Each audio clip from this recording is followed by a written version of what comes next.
자, 우리가 그동안 갈라디아서의 말씀을 나누고 있습니다. 오늘이 마지막 6장인데 마지막을 마무리하면서 사도 바울이 믿는 사람은 이렇게 했으면 좋겠다. 자녀는 자녀인데 어려서 자꾸 세상에 종로 탈 때가 많다 그랬잖아요. 그런 것들에서 성숙하고 성장하려면 성령과 함께 동행하면서 열매가 돼야 된다. 여기까지 우리가 따라와서 이제 마지막에 이르는 것입니다. 오늘 임 집사님이 기도해 주셨는데 사랑하고 섬기는 믿음의 공동체, 그것이 정답이에요. 그리고 오늘 본문을 읽었는데 첫 번째 줄에 보니까 선한 일을 하다가 낙심하지 말래요. 왜 낙심을 하게 될까요? 가끔 우리가 낙심하는 이유는 눈에 보이는 열매가 없을 때, 또 나만 희생하는 거 아니야? 나만 애쓰는 거 아니야? 이런 마음이 있을 때 낙심하게 돼요. 어쩌면 우리의 마음을 다 아셔서 그런지 사도 바울의 입술을 통해서 낙심하지 말라, 넘어지지 아니하면 때가 이르면 거두게 된다 말씀을 하십니다. 여러분, 모소 대나무라고 아세요? 중국에 모소 대나무라는 것이 있대요. 그 대나무는 한 4년 동안은 3cm밖에 안 자란대요. 그런데 5년째 될 때는 한꺼번에 자라는데 하루에 30cm가 자란대요. 그래서 2달 안에 15m, 와, 굉장히 높죠. 성인 대나무가 쫙 되는 거예요. 그동안은 뭐 할까요? 요만큼 자라는데 4년 걸리는 동안은 뿌리를 내린대요. 뿌리를 깊이 넓게 내리는 시간, 눈에 안 보여요. 뿌리 내리는 시간. 마치 그런 것처럼 선을 행하되 낙심하지 마. 눈에 안 보여. 뭐가 변하는 것도 없고 내가 헌신하고 애쓰는데 달라지는 게 없어 보여. 그래도 그 밑에 뿌리가 자라고 있는 순간이니까, 하나님이 도우시니까 낙심하지 말고 지치지 않으면 언젠가 때가 될 때 열매를 거두게 될 것이다. 되나 안 되나 보고 안 되는 것 같으면 포기하고 이러지 말고 계속 뿌리라는 거예요. 사랑을 베풀고 선을 베풀래요. 특별히 믿음의 식구들에게. 여러분, 믿음의 식구라고 하는 것은 가까운 사람이에요, 먼 사람이에요? 가장 가까이 있는 사람을 식구라고 그래요. 근데 왜 믿음의 식구가 중요하냐면 가까이 있는 사람이 원수가 돼요. 그래서 가까이 있는 믿음의 형제에게 포기하지 말고 계속 뿌려라, 선을 행해라, 그런 말씀입니다. 갈라디아서의 배경이 있어요. 거짓 교사가 들어와서 휘몰아쳤어요, 그 교회 공동체가. 그래서 서로 판단하고 심판하고 정죄하는 그런 분위기가 생겼어요. 율법주의로 너 이거 지켰어, 안 지켰어, 안 지켰지, 정죄. 이렇게 되지 말고 하나님이 우리를 값없이 십자가에서 구원하시고 사랑하신 그 복음의 원리, 믿음으로 값없이 구원 얻은 그 원리가 흘러넘칠 수 있으려면 서로가 서로를 용납하고 기다려주고, 이것이 필요한 거예요. 바울은 믿음의 식구들이다, 교회 공동체에 대한 이야기를 하는데, 여러분, 교회는 완벽한 사람들이 모인 곳일까요? 교회는 그렇지 않아요. 넘어졌다가 일어난 사람들이 모인 곳이에요. 한 번도 안 넘어져 본 사람, 신앙적으로 물질적으로 관계적으로 안 넘어본 적 없죠. 다 불완전해요. 넘어졌다가 그래도 일어난 사람들이 성도, 믿음의 식구들입니다. 자, 이 공동체에 대한 이야기는 이제 좁혀서 1절부터 나와요. 갈라디아 6장 1절을 보겠습니다. 형제 자매 여러분, 어떤 사람이 어떤 죄에 빠진 일이 드러나면 성령의 인도하심을 따라 사는 사람인 여러분은 온유한 마음으로 그런 사람을 바로잡아주고 자기 스스로를 살펴서 유혹에 빠지지 않도록 조심하십시오. 여기 보면 두 번째 줄에 성령의 인도하심을 따라 사는 사람이 누굴까요? 어린 상태에 머물지 않고 성령과 함께 성장해서 열매를 맺어가는 사람. 지난주에 성령의 9가지 열매 있었죠? 그 열매를 맺어가는 사람이 성령의 인도하심을 따라 사는 사람. 개역 개정에는 신령한 너희, 이렇게 표현합니다. 그래서 초보, 젖먹이, 어린아이가 아니라 성장해가는 어른스러운 성도. 그런 성도는 어떻게 하라? 죄에 빠진 사람을, 실수한 사람을, 허물이 있는 사람을, 영적으로 눌림이 있는 사람을, 걱정과 근심에 빠진 사람을 바로 잡아주래요. 신령한 사람은 2가지 역할을 해야 된다. 첫째, 바로 잡아주는 것. 두 번째는 자기를 스스로 살피고 성찰하는 것. 먼저 바로 잡아주는 것은 이게 남의 짐을 져주는 거예요. 실패한 사람, 시험에 든 사람, 죄에 빠지고 허물과 실수 가운데 아파하고 있는 사람을 같이 격려하고 도와줌으로 인해서 짐을 져준다. 그것이 바로 첫 번째고요. 두 번째는 자기 스스로를 살핀다. 이거는 자기의 짐을 진다. 자, 6장 2절로 5절까지 여러분은 서로 남의 짐을 져주십시오. 그렇게 하면 여러분이 그리스도의 법을 성취하실 것입니다. 어떤 사람이 아무것도 아니면서 무엇이 된 것처럼 생각하면 그는 자기를 속이는 것입니다. 각 사람은 자기 일을 살펴보십시오. 그러면 자기에게는 자랑거리가 있더라도 남에게까지 자랑할 것은 없을 것입니다. 사람은 각각 자기 몫의 짐을 져야 합니다. 아멘. 자, 믿음의 식구들, 형제, 자매에게 권면하는 것이 두 가지라고 그랬는데, 첫째는 남의 짐을 져줘라. 둘째는 자기 짐을 져라. 이 두 가지가 여기에 같이 있는 게 보이시죠?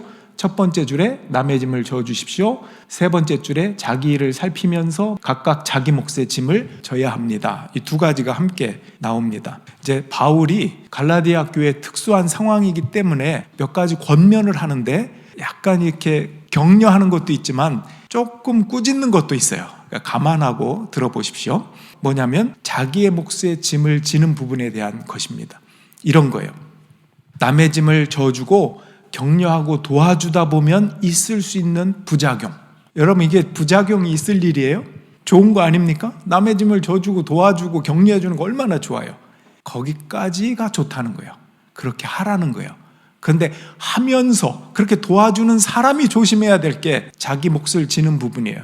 자기를 살피는 부분이 뭐냐면, 도와주다 보면 저 사람보단 내가 좀 난 것 같은데 라고 하는 교만, 도와주고 나서 통제하려고 하는 거, 도와주고 나서 권리가 있는 것처럼 행동하는 거, 이런 걸 조심해요. 스스로 살피는, 이게 자기의 짐을 지는 거예요. 이런 예를 한번 들어볼게요. 청년이 있었는데 자선단체에서 봉사를 한대요. 따라갔는데 홈리스들한테 외투와 신발을 주는 프로그램이었어요. 그래서 마음의 감동에 대해서 갔는데 홈리스들이 얼마나 안타까워요. 신고 있는 새 신발을 벗어서 주었어요. 그 사람은 낡았고 이미 지저분한 운동화를 신고 있었거든요. 그거를 벗고 새 신발을 신는 순간 얼마나 기뻐하고 좋아하는지 마음이 흐뭇했어요. 거기까지가, 아까 얘기한 거 비유에 의하면 거기까지가 좋은 거예요. 거기까지 순수한 마음으로 돕고 감사하다, 좋다. 근데 이 청년이 며칠 후에 지나가는 그 홈리스를 본 거예요. 자기의 신발을 신고 분명히 지나가는데 흙투성이에다가 한쪽은 끈이 풀려 있고 자기가 준 선물을 그렇게 하는 거예요.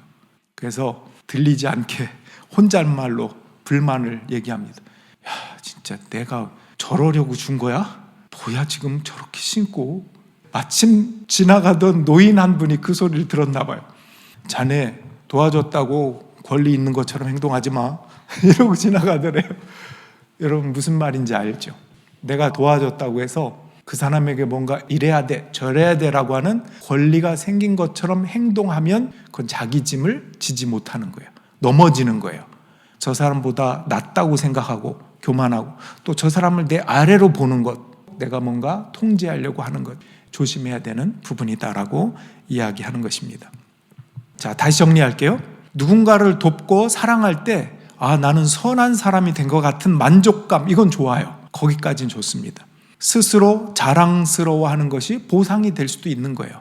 나는 하나님이 이렇게 하라고 그랬는데 이렇게 하고 있어. 스스로 격려할 수도 있어요. 좋아요. 자, 하지만 그 이상을 넘어가는 것, 그것이 문제가 될 수 있다. 자기 짐을 잘 질 수 있어야 된다. 그 짐을 벗어버리는 순간 공동체, 믿음의 식구 안에서는 문제가 될 수 있는 부분이다. 바울은 이것을 직접적으로 뭐라고 얘기하냐면 두 번째 줄에 어떤 사람이 아무것도 아니면서 무엇이 된 것처럼 생각하면 그는 자기를 속이는 것입니다. 자기가 저 사람들보다 뭐가 좀 된 것처럼. 그럼 그 폭삭 속았수다에서 유행어가 있었죠. 너 뭐 돼? 기억나십니까? 뭐 돼? 학시인가요? 그러네요. 아마 하나님이 지금 얘기하는, 너 뭐 되니? 너 왜 이렇게 교만해졌어? 그거 하다가 나를 위해 봉사하고 사랑하고 헌신한 거 아니었어? 나 하나님까지 된 것 같아. 이렇게. 그러니까 그 부분이 바로 자기의 짐을 지는 부분이다. 자기를 속이지 않도록 조심해라. 네 번째 줄이죠. 그러면 자기에게는 자랑거리가 있더라도 남에게까지 자랑할 것은 없을 것입니다. 자기에게는 자랑거리가 있더라도, 아까 그렇게 1절 얘기했죠. 뿌듯해. 그래, 내가 이렇게 해냈어. 하나님이 명하신 것을 내가 하니까 참 좋네. 근데 넘어가는 게 뭐죠? 남에게까지 자랑할 것은 없다는 거예요. 여러분, 씨앗을 땅에 뿌린 다음에 흙을 덮어야 될까요? 그냥 놔둬야 될까요? 자라게 하려면 덮어야 돼요. 안 보이게 덮어야 된다고요. 나 씨앗 심었다? 봐라. 그러면 새가 와갖고 탁 채가요. 열매가 될 수도 없고 이게 생명이 자랄 수 없어요.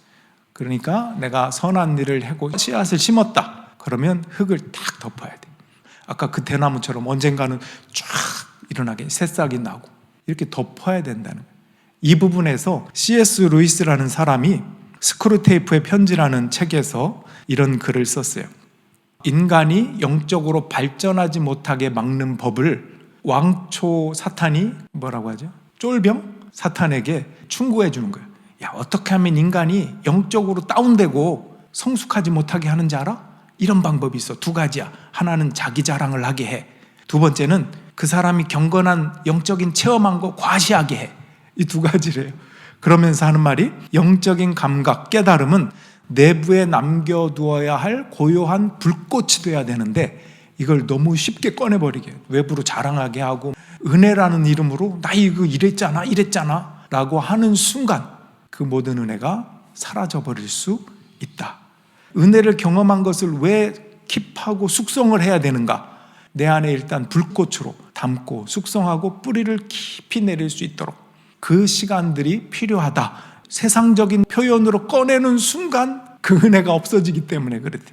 혼자 자랑스러워하고 뿌듯한 것은 있을 수 있다. 그러나 굳이 남에게 드러낸다거나 자랑한다면 믿음의 식구들 공동체 안에서도 시험거리가 될 수 있다. 자기 몫의 짐을 져라. 또 같이 권면하고 성장해야 될 것에 대해서 갈라디아 6장 6절로 8절에서 이렇게 얘기합니다. 말씀을 배우는 사람은 가르치는 사람과 모든 좋은 것을 함께 나누어야 합니다. 자기를 속이지 마십시오. 하나님은 조롱을 받으실 분이 아니십니다. 사람은 무엇을 심든지 심은 대로 거둘 것입니다. 자기 육체에다 심는 사람은 육체에서 썩을 것을 거두고 성령에다 심는 사람은 성령에서 영생을 거둘 것입니다. 아멘. 교회 안에는 말씀을 가르치는 목사님, 교사, 선생님, 또 직분자들이 여럿이 있을 수 있겠죠. 우리가 서로 관계 속에서 리더를 존중하고 또 함께 또 사랑하고 조금 넓혀서 얘기하자면 말씀이 살아있는 교회, 그 교회 공동체 안에 말씀이 심기우는 공동체가 되게 하라 이렇게 확대할 수도 있을 것 같아요. 그래서 그 말씀을 성령에다가 심어야지 육신에다가 심는 것. 그래서 나를 봐. 나 이 정도 되는 사람이거든. 이건 육체에다 심는 것. 심지어 영적인 것까지도 육적으로 활용할 수 있으니까 조심하라는 것입니다. 성령 충만하다고 하는 것은 그분의 성품과 그분의 인격을 닮아서 때로는 필요할 때 나를 숨길 줄 알고 예수님을 드러낼 수 있는 그런 성장하고 성숙한 사람. 그게 성령 충만이에요. 이런 말씀 후에 오늘 본문이 드디어 등장해요. 선한 일을 하다가 낙심하지 맙시다. 지쳐서 넘어지지 아니하면 때가 이를 때 거두게 될 것입니다. 그러므로 기회가 있는 동안에 모든 사람에게 선한 일을 합시다. 특히 믿음의 식구들에게는 더욱 그렇게 합시다. 교회 생활 하다 보면 소문이 먼저 돌아요. 좋은 소문이 먼저 돌까요? 나쁜 소문이 먼저 돌까요? 나쁜 소문이 먼저 돌아요. 걔 그랬대. 쟤 또 그랬대. 원래 그런 사람이래. 이런 게 먼저 돌아요.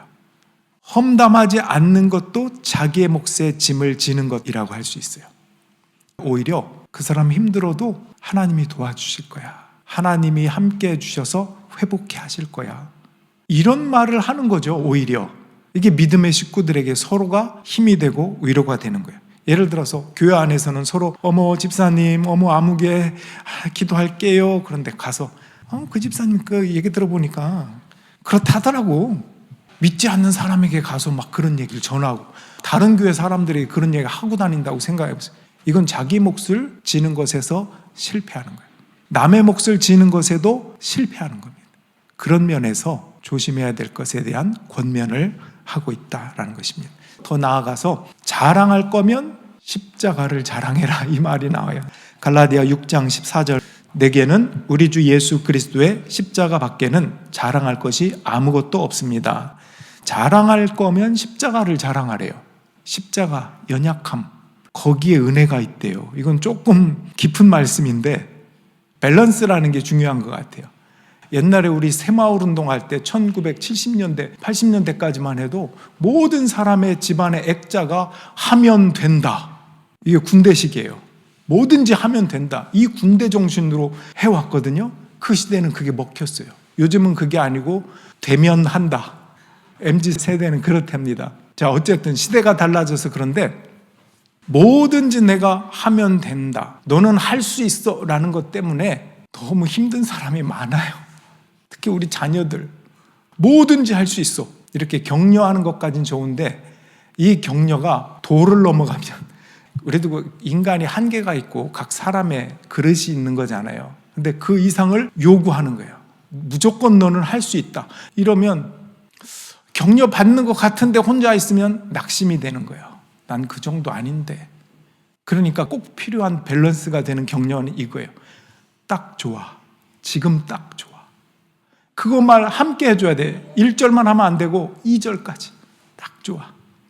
그게 그 자체를 존중해 주는 거예요. 네가 뭔가를 잘해서 좋다가 아니라 너 존재 자체로 좋아.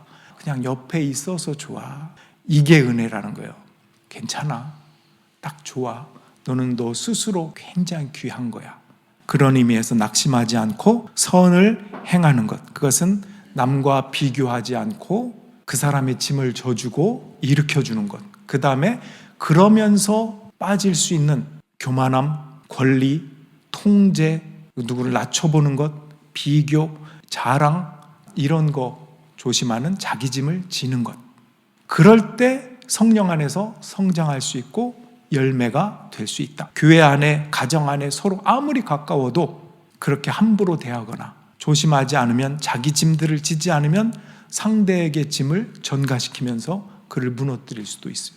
자, 오늘 말씀을 정리해 봅시다. 교회는 완벽한 사람이 모인 곳이 아닙니다. 넘어졌다가 일어난 사람들의 모임입니다. 그러므로 그 안에서 서로 격려하고 그 사람의 존재를 인정해 주면서 딱 좋아. 이런 밸런스를 가져야 할 것입니다. 내가 누군가를 도왔다고, 섬겼다고, 봉사했다고 해서 선전하는 그 차원이 아니라 나의 만족으로 끝나고 남에게까지 자랑할 것은 없다.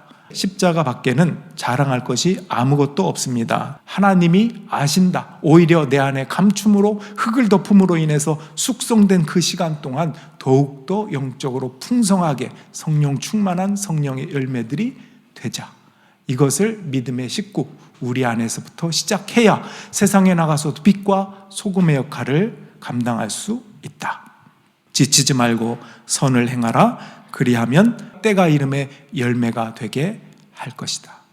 또 하나의 열매들이 되는 저와 여러분들이 되길 주님의 이름으로 축원합니다.